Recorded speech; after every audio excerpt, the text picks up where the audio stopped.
कयो आहे। प्रोफेसर इनाम भट्टी पाण तालीमी माहिर आहिनि, उन सां गॾोगॾु डॉक्टर फैसल महमूद पाण इन्फेक्शियस डिज़ीज़ जा माहिर आहिनि, आगा खान यूनिवर्सिटी आगा खान में हेड आहिनि डिपार्टमेंट जा, ऐं वॾे वज़ीर जेका CM जेका कोरोना जे ख़िलाफ़ टीम आहे उन जा अहम रुकन आहिनि। उन सां गॾोगॾु राबिया असफ़र आहे, पाण MP आहिनि ऐं स्टैंडिंग कमेटी जी मेंबर आहिनि, ऐं अॼोके इजलास में जेको इजलास थियो उन में बि उन्हनि जी शिरकत हुई। ऐं तारिक शाह साहब पाण प्राइवेट स्कूल जेके आहिनि उहे चेयरमैन आहिनि। इनाम भट्टी साहब, अवां खां प्रोग्राम जी शुरूआत कयूं था पिया, कीअं था ॾिसो अॼोके फ़ैसिले खे? आउं सम्झां थो फ़ैसिलो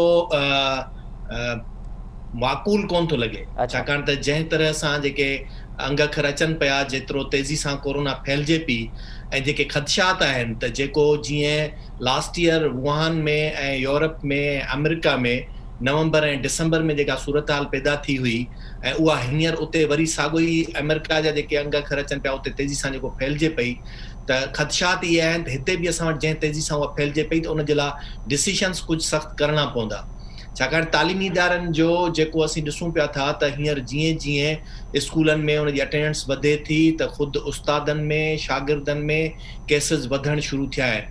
हाणे हिकिड़े पासे ते इहा बिल्कुलु दुरुस्त ॻाल्हि आहे त तालीमी जेको अकेडमिक ईयर आहे उहो डिस्टर्ब थिए पियो या क्वालिटी ऑफ एजुकेशन डिस्टर्ब थिए पई, पर गॾोगॾु इहा शइ असांखे ॾिसणु घुरिजे त अहम कहिड़ी शइ आहे, जानियूं वधीक अहम आहिनि ऐं क़ीमती आहिनि, या असांजो अकेडमिक कैरियर या अकेडमिक ईयर जो कैलेंडर जो जेको हुनजी क्वालिटी आहे उहा वधीक अहम आहे।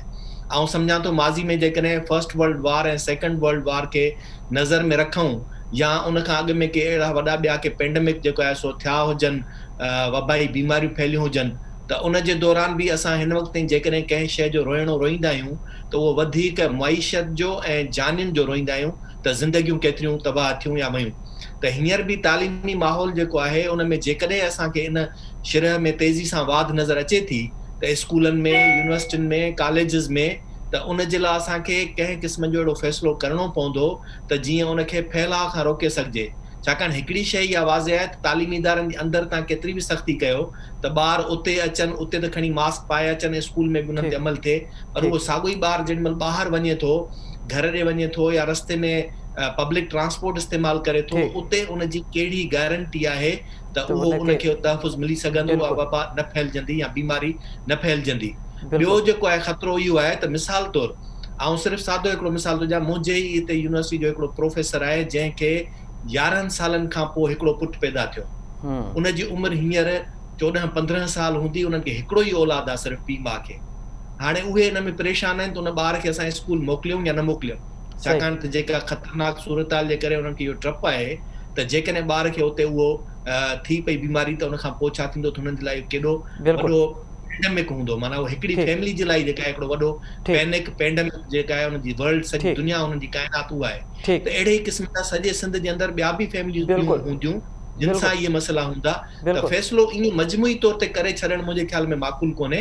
स्टेटिस्टिक्स ॿुधाइनि त तालीमी इदारनि जे अंदरि रेशो हींअर छा आहे, पूरे मुल्क जे अंदरि रेशो छा आहे, तालीमी इदारनि में कंट्रोल सिस्टम केतिरो आहे, या उन में डेली जेका आहे रेंडम या क्लस्टर बेस ते टेस्टिंग मेथड जेको आहे उहो कहिड़ो इस्तेमालु थिए थो, जो उन टेस्ट थींदियूं हुजनि जंहिंजे बेसिस ते असां चई सघूं त न तालीमी इदारा वल्नरेबल कोन्हनि ऐं उन्हनि में पूरी तरह सां उनखे खोले करे हलाइजे। डॉक्टर फैसल साहब, आप कैसे देख रहे हैं कि एक तरफ तो कोरोना फैल रहा है और ये कहा जा रहा है कि जो सेकेंड वेव है वो फर्स्ट वेव से भी ज़्यादा खतरनाक है, उसकी तेज़ी से फैल रहा है, और दूसरी तरफ ये जो तालीमी सरगर्मियाँ बहाल रखने का फैसला किया गया है, कैसे देख रहे हैं? तो देखिए, इसमें दो चीज़ें, एक तो ये कि हमको ये तो मालूम है कि ऑब्वियसली जितने लोग साथ मिल के बैठेंगे इतने इन्फेक्शन फैलने का चांस है। अलबत्ता स्कूल थोड़ा सा एक यूनिक अलग सी सिचुएशन है दूसरे जो मजमों के बरक्स। तो अगर आप देखें कि जैसे शादियाँ हो गई, जलसे हो गए, उसके अंदर तो ऑब्वियसली बिल्कुल लोग करीब करीब रहते हैं, वहाँ पे कोई SOPs फॉलो होने का मतलब चांस ही नहीं है कोई। स्कूल्स में एटलीस्ट ये ज़रूर है कि आप ऑडिट कर सकते हैं, आप जाके देख सकते हैं, आप स्कूल को जिम्मेदार ठहरा सकते हैं। जहाँ तक टेस्टिंग का बात है और अभी यही बात हुई कि टेस्टिंग की हम कैसे करें, क्या शरह है, तो टेस्टिंग जो है वो अबाउट 20% जो स्कूल है उसकी होती है अबाउट हर 14 दिन पे। ऑब्वियसली बेहतर ये है कि आप उससे ज़्यादा भी करें, 14 दिन से जल्दी करें ताकि आप जल्दी से केस पकड़ें, मगर जो नॉर्मल शरह जो मिली है स्कूलों के अंदर अभी तक वो तकरीबन 1% मिली है, कुछ जगहों पे उससे कम, कुछ जगहों पे کچھ جگہوں پہ اس سے زیادہ. اور جہاں تک کیا اسکول یہ بیماری پھیلائیں گے کہ نہیں پھیلائیں گے, تو آئی تھنک وہی بات ہے کہ ہم کو یہ دیکھتے ہیں کہ وہ کون سی جگہ ہیں جہاں پہ یہ بیماری زیادہ پھیلتی ہے.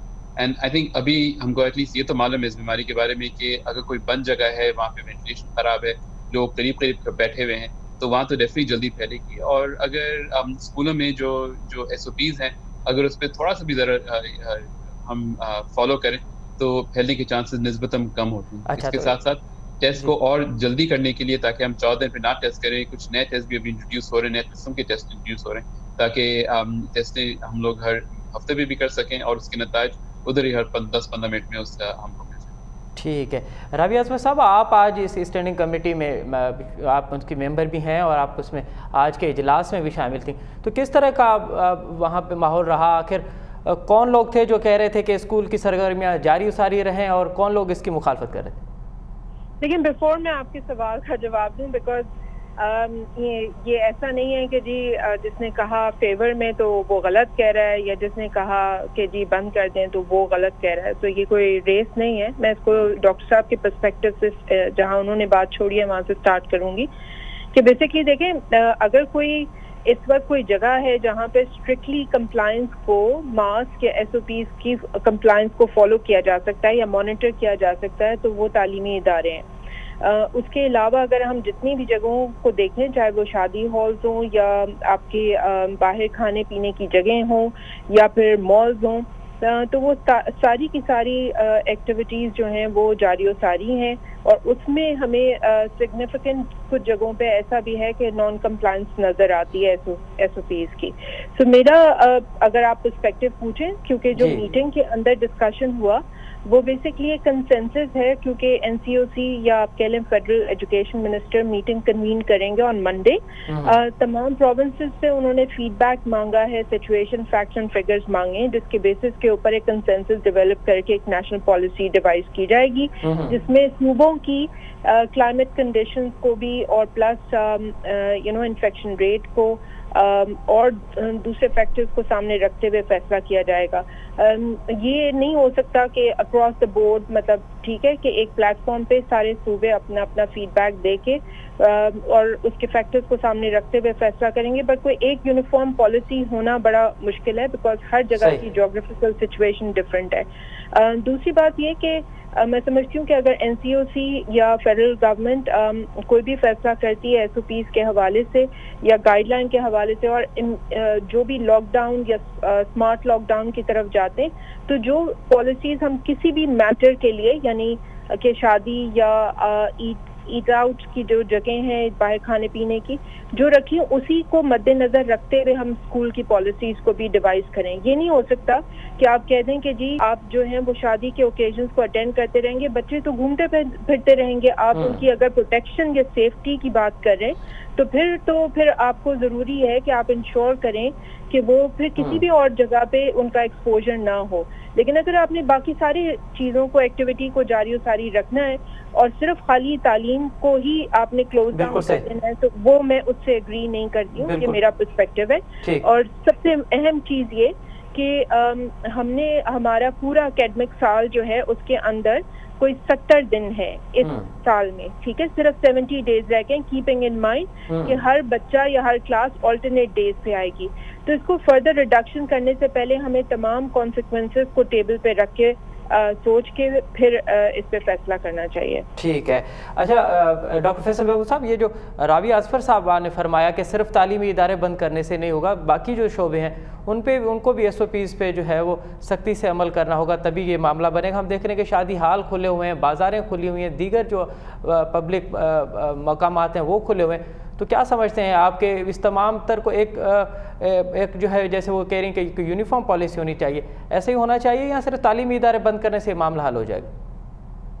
میں بالکل اگری کرتا ہوں جو بات کی گئی ہے کہ یہ جو تعلیمی ادارے ہیں یہ اسٹینڈ الون نہیں ہے, یہ اکیلے نہیں ہیں, یہ آپ کو پورے چیزوں کو دیکھتے ہوئے ہی آپ کو ڈیسائڈ کرنا ہے. اینڈ وہی بات ہے کہ آپ دیکھیں آپ کا سب سے زیادہ رسک کہاں ہے, بیماری کہاں پھیل رہی ہے زیادہ, پہلے آپ اس پہ زور دیں, اس کے بعد پھر آپ فردر اس کو ایکسپینڈ کرتے ہیں جیسے سے آپ کے ریٹس بڑھتے ہیں. اینڈ بالکل وہی بات ہے کہ اسکولز ایک ایسی جگہ ہے جہاں پہ آپ ایٹ لیسٹ تھوڑے سے ایس او پیز فالو کر سکتے ہیں. جو بقیہ جگہ ہے جہاں بیماری پھیل رہی ہے اور ان لوگوں میں پھیل رہی ہے جو کہ زیادہ بیمار بھی ہوں. تو ہم کو پتہ ہے کہ جو آپ کے بوڑھے ہیں, جو آپ کے ایج جن کی زیادہ, ان میں وہی لوگ ایکچولی ہمارے ہاسپٹل سسٹم کو چوک کرتے ہیں, وہی لوگ زیادہ بیمار ہوتے ہیں.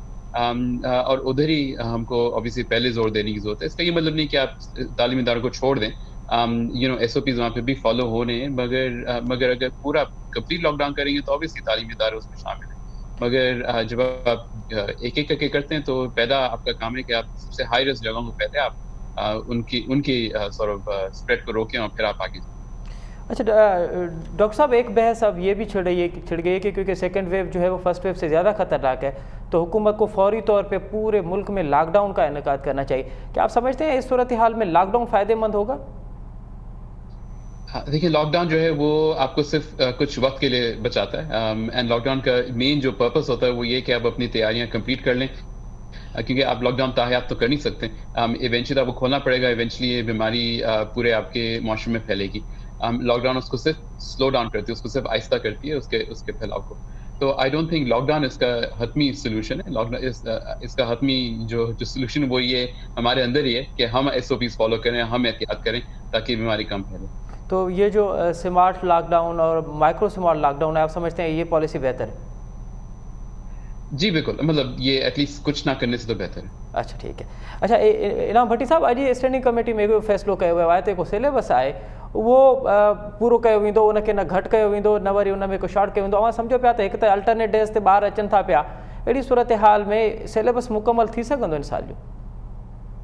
ॾिसो, सिलेबस लाज़िम न हूंदो आहे त 100% सिलेबस जेको आहे सो पूरो कयो. जॾहिं अहिड़ी सूरत हाल हूंदी आहे जंहिंमें तव्हांखे का हिकिड़ी सम्झो त स्पेशल कंडीशन आहे त उन में कोर्सिस खे क्रैश कोर्स करे बि हलाए सघिजे थो. हींअर एक्सपर्टीज़ जेके आहिनि, अकेडमिशियंस जेके आहिनि, एक्सपर्ट्स जेके आहिनि, उन्हनि खे विहारे करे उन्हनि सां इहो डिस्कस करणु खपे त जेको सिलेबस हूअं असां सॼो साल पढ़ायूं था, उन सिलेबस खे शॉर्ट करे उन टाइम में कीअं पढ़ाइजे. ऐं ॿियो जेको आहे, असां जेको ॿारनि खे जेॾीमहिल चऊं था त उहे घर में बि वेही करे पढ़ी सघनि था, त उनखे असाइनमेंट वर्क जेको आहे या होमवर्क जेको आहे उहो, ऐं ऑनलाइन जेको हुनजो पोर्टल्स ते जेकॾहिं वञी करे उन्हनि शयुनि खे मुस्तक़िल तौर ते रखी करे ॿारनि जे लाइ जेकॾहिं रखंदा, त उहा शइ पाण ई पाण जेको आहे सो ॿारनि खे नॉलेज ट्रांसफर थींदी.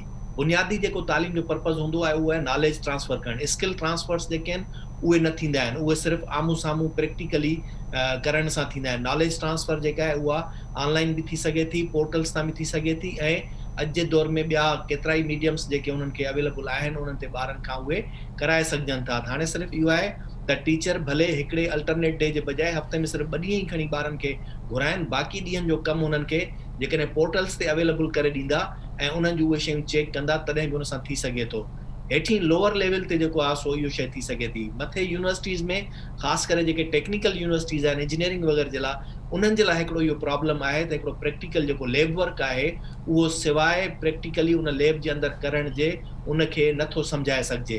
तंहिंजे करे उहो जेतिरे ताईं वर्चुअल जेको आहे सो उहो एतिरी का एडवांसमेंट असां वटि कोन्हे. ॿाहिरि त थी सघे थी, पर तॾहिं बि आउं सम्झां थो त उन्हनि शयुनि खे बि असां होल्ड ऑन करे वरी जेॾीमहिल वापसि जेको आहे सो नॉर्मल सिचुएशन थी वञे त उन में डबल टाइमिंग्स में उहे उनजा प्रैक्टिकल्स जेके आहिनि रहिजी वियल बि ॿीहर कराए सघजनि था.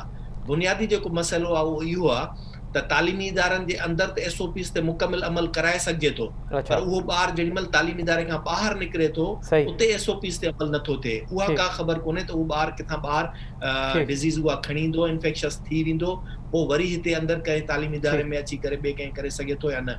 ॿियो जेको आहे क्लासरूम खां जेॾीमहिल ॿार निकिरनि था, जो ज़ाती तौर ते हिते जेको आहे सो ॾिसण थियो आहे त ॿार असांजो जेॾीमहिल क्लासरूम खां ॿाहिरि निकिरे थो, कैंटीन ते या हॉस्टल खां ॿाहिरि जेको आहे सो लॉन में उते जिते बि हू गॾु आहिनि उते SOPs ते अमल नथो थिए, ऐं उनखे SOPs ते उते अमल करणु तमामु ॾुखियो आहे. क्लासरूम में असां सख़्ती कयूं था, बाक़ाइदे डिपार्टमेंट में को बि ॿार सैनिटाइज़ेशन खां ऐं मास्क खां सवाइ अंदरि जेको आहे दाख़िली कोन थो थी सघे, ऐं डिस्टेंस उनजो जेको आहे उहो 6 फुटनि ताईं हिकु ॿार जो रखियो थो वञे. त इहे सभु शयूं हिकिड़े उन सर्टेन लिमिट्स में, बाउंड्रीज़ में त मुमकिन आहिनि, पर जेॾीमहिल ॿार उतां असांजे हथनि मां निकिरी ॿाहिरि वञे थो उते असांजे वस में करणु, इहा शइ जेका आहे सिर्फ़ु ऐं सिर्फ़ु जेको कॉन्शियस लेवल आहे जेका सेल्फ जेका रिस्पॉन्सिबिलिटी फील करणु आहे उन ॿार जी, उहा जेतिरे ताईं एॾी हाई थी वञे जो उहो पाण खे बस जे अंदरि बि वेहे या वैन जे अंदरि वेहे त 6 फुट परे बि वेहे ऐं मास्क जेको आहे बिल्कुलु न लाहे, सैनिटाइज़र उन सां खीसे में पियो हुजे, हर वक़्तु उनखे इस्तेमालु करे। हाणे इहा एतिरी लेवल जॾहिं थी वञे त तॾहिं असां सम्झी सघूं था त इहा शइ थी। पर इहा वरी बि सैनिटाइज़र ऐं मास्क जेके आहिनि प्राइवेट स्कूल जा ॿार था अफोर्ड करे पिया सघनि, जेके गवर्नमेंट स्कूलनि जा ॿार आहिनि उहे किथां इहे सभु शयूं अफोर्ड करे सघंदा ऐं SOPs खे फॉलो करे सघंदा। ऐं जेका अव्हां ॻाल्हि पिया कयो उहा त जेको पोर्टर वारो सिस्टम आहे मां ॿुधायो पियो, इहो बि त शहरनि ताईं त थी थो सघे इनाम भट्टी साहब, पर ॻोठनि लाइ त अञा मुश्किल है। अच्छा राबिया असगर साहब, आप कैसी देख रही हैं जो इनाम भट्टी साहब ने सवाल उठाए कि ठीक है हम स्कूलों के अंदर तो किस हद तक SOPs को फॉलो करा सकते हैं, सख्ती भी कर सकते हैं और वो हो भी रहा है, लेकिन वो बच्चा जब बाहर जाता है, स्कूल से बाहर निकलता है और घर पहुँचते पहुँचते फिर उस पर किस तरह से हम SOPs फॉलो करेंगे? और दूसरी बात, आपने आज क्या तजावीज़ दी हैं जब आप स्टैंडिंग कमेटी के इजलास में थी इस हवाले से? सो भट्टी साहब ने जो 2-3 बातें की हैं मैं उसको टच अपॉन करती हूँ। पहली बात ये कि देखें, प्रैक्टिकल होकर सोचने की ज़रूरत है। हमारे पास सिर्फ 30% बच्चे ऐसे हैं सिंध के अंदर जो कि प्राइवेट स्कूल्स के अंदर पढ़ते हैं, बाकी 70% बच्चा ऐसा है जो कि पब्लिक एजुकेशन सिस्टम के अंदर है। सर्टनली जो कोर्स की जो उन्होंने बात की, तो पिछली स्टीयरिंग कमेटीज़ के अंदर इस एकेडमिक ईयर को स्टार्ट होने से पहले ही सिलेबस को कंडेंस कर दिया गया है, डिफरेंट एजुकेशनिस्ट को इन्वॉल्व करके, और तालीमी जो दिन हैं जिसको जैसे मैंने बताया कि 70 दिन रह गए, तो उसके हिसाब से सब्जेक्ट्स को बेसिकली जो है वो कोर्स आउटलाइन को डिज़ाइन किया गया कि 70 डेज़ के अंदर उसको कंप्लीट किया जा सके। इसलिए भी इम्पोर्टेंट है कि हम जो आगे जाने के फैसला करते हैं कि लॉकडाउन होना चाहिए या स्कूल्स बंद कर देने चाहिए, तो उसको मद्देनजर रखते हुए बात करनी पड़ेगी। दूसरी बात ये है कि अभी सिंध के अंदर कोई 72 स्कूल्स आज की तारीख में 200 प्लस स्कूल्स के ऊपर बेसिकली आप कह लें SOPs की नॉन कंप्लायंस की बेसिस के ऊपर उनको बंद किया गया, और फिर हफ्ता 2 हफ्ते के बाद जो उनका पीरियड होता है उसके बाद वो रीओपन हो गए। आज की डेट में अभी तक 72 स्कूल्स ऐसे हैं जो कि बंद किए गए हैं SOPs की नॉन कंप्लायंस की वजह से। आज की स्टीयरिंग कमेटी के अंदर ये अहम पॉइंट रेज किया गया कि जहां हम प्राइवेट स्कूल्स को की कंप्लायंस को स्ट्रिंजेंटली मॉनिटर करें, वहां पे पब्लिक एजुकेशन सिस्टम या पब्लिक स्कूल्स को, गवर्नमेंट स्कूल्स को भी स्ट्रिक्टली कंप्लायंस के लिए मॉनिटर करने की जरूरत है, जो कि हो रहा है। लेकिन हमने अभी तक कोई सस्पेंशन नोटिस नहीं देखा या क्लोज डाउन नोटिस नहीं देखा कि उन्होंने SOPs फॉलो नहीं किए इसलिए उनको बंद किया गया हफ्ता 10 दिन के लिए। तो इसलिए ज़रूरी इस बात ये है कि आगे अगर स्कूल खुला रखने का फैसला अगर किया जाता है तो इन दैट केस हमें अपनी SOPs की कंप्लायंस को, मॉनिटरिंग को और सख्त करना पड़ेगा, और जो हेडमास्टर है पब्लिक एजुकेशन सिस्टम का या उस यूनिट का स्कूल कैंपस का, वो जिम्मेदार होगा, उसको जिम्मेदार ठहराया जाएगा अगर वो उसके बाउंड्री वॉल के अंदर नॉन कंप्लायंस रिपोर्ट की जाती है। और इंस्पेक्शन को यानी विजिट को जो डिस्ट्रिक्ट एजुकेशन की टीम्स हैं उनके विजिट्स को बेसिकली इंक्रीज करने की जरूरत है। तो देखिए मैं ये समझती हूँ और आज मैंने भी यही बात पॉइंट आउट की है कि बेसिकली आपको दोनों सिस्टम्स को, दोनों जो सोसाइटी में आपके 30% बच्चे जो प्राइवेट स्कूल्स में जाते हैं और जो 70% गवर्नमेंट स्कूल्स के अंदर जाते हैं, दोनों को सामने रखते हुए पॉलिसीज को पे बात करनी है। और जो ऑनलाइन एजुकेशन है वो एक बेसिकली आप कह लें एक लग्जरी है। आज के दौर में भी पब्लिक एजुकेशन सिस्टम में पढ़ने वाले लोगों को ये लग्जरी हासिल नहीं है। जहां हम कहते हैं कि अगर किसी घर में 3 बच्चे हैं और उसके घर में डेस्कटॉप और लैपटॉप नहीं है, बिजली नहीं है या इंटरनेट कनेक्शन नहीं है। ठीक है। अच्छा डॉक्टर फैसल महमूद साहब, आप बताइए कि हम यहाँ पे बात कर रहे हैं, बार बार इस पे प्रोग्राम कर रहे हैं कि लोग SOPs पे फॉलो करें, हुकूमत जो है वो अपने इकदाम कर रही है, मुख्तलिफ सोशल सेक्टर्स के जो लोग हैं वो इस पर आगाही दे रहे हैं, उसके बावजूद भी आवाम जो है, आम लोग जो है वो SOPs पे फॉलो क्यों नहीं कर रहा? बुनियादी क्या सबब है कि वो आज तक कोरोना को वो कबूल करने के लिए तैयार नहीं है? ये बहुत अच्छा सवाल है और इसका जवाब अभी आम आदमी ही बेहतर बता पाएगा कि ये क्यों नहीं फॉलो कर रहे। देखिए ये जो बीमारियां होती हैं, जो इन्फेक्शियस डिजीज होती हैं, जो जरासीम से फैलती हैं, उसमें सब एक बड़ा मसला ये है कि लोग जरासीम देख नहीं सकते। अक्सर उनको लगता नहीं है कि उनको बीमारी लगेगी, और ये हमने अक्सर देखा है हमारे अपने पॉपुलेशन में, पाकिस्तानियों, उनको लगता है कि बस अल्लाह पे छोड़ दिया जाए, देखते हैं क्या होता है। مگر آپ کو احتیاط تو کرنا ہے نا. کوئی یہ نہیں کہتا کہ آپ آنکھ بند کر کے سڑک کراس پار کریں اور دیکھا جائے گا کیا ہوگا. آپ خود احتیاط کریں گے تو چیزیں بہتر ہوں گی. مگر آپ نے صحیح سوال پوچھا. مجھے نہیں پتا کہ لوگ کیوں نہیں اس کو سیریس لیتے ہیں. ریلوے پٹری بھی لوگ بند کر کے کراس کرتے ہیں. اللہ مالک ہے. ٹھیک ہے جی بالکل ٹھیک ہے. بہت شکریہ ڈاکٹر فیصل محمود صاحب, پروفیسر انعام بھٹی صاحب, رابعہ اسفر صاحبہ, آپ تینوں موضوع شخصیات کا بہت شکریہ. آپ نے ہمیں